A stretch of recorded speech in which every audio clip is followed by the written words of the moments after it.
sini kita sedang di Museum 10 November Surabaya. Sebelumnya kenalin, aku Amanda Putri Nabila, NPM akhir 289. Saya Nabila Olivia Sabrina dengan NPM akhir 276. Saya Habibah Wulandari, NPM akhir 283. Saya Betaria Sabrina Augustisya, NPM akhir 267.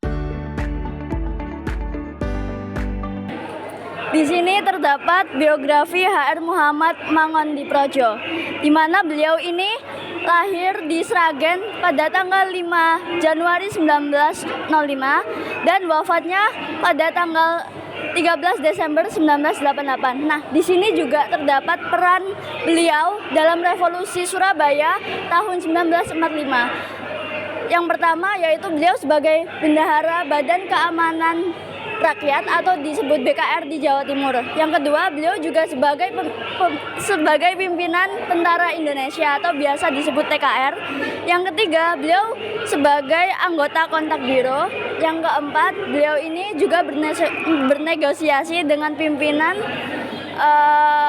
Sekutu Mejen Mansert untuk pencegahan pertempuran pada tanggal 3 November 1945. Dan yang terakhir, beliau ini juga menjadi pimpinan DPR pada tanggal 15 November 1945.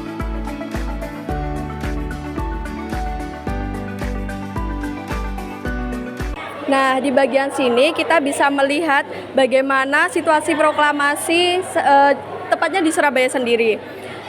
Nah, kalau kita bisa baca di sini, di Surabaya itu rakyatnya mendengarkan berita tersebut melalui radio Sokyokyu dan surat kabar Asia terlebih dahulu yang disensor oleh Hodokan atau Badan Sensor.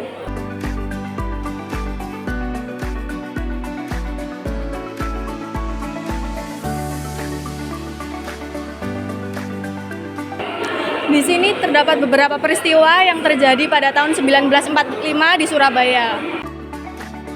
Di bagian sini terdapat perundingan gencatan senjata.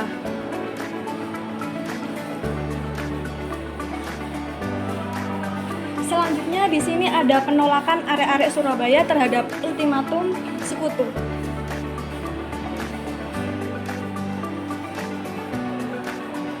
Selanjutnya ada pertempuran 3 hari.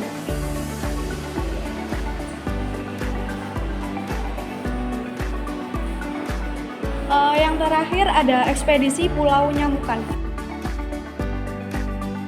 Nah, di sini jadi pertempuran 10 November Surabaya ini terjadi karena kedatangan pasukan Sekutu Nica yang dianggap sebagai ancaman oleh warga Surabaya. Pertempuran 10 November berada di Jalan Pahlawan. Selain itu juga Surabaya dikepung oleh kapal perang Inggris dari laut yang berada di Selat Madura. Jadi ini akibat pertempuran 10 November. Jadi tadi adalah sekilas video dari kami tentang apa saja sih yang ada dalam Museum 10 November Surabaya. Bye-bye.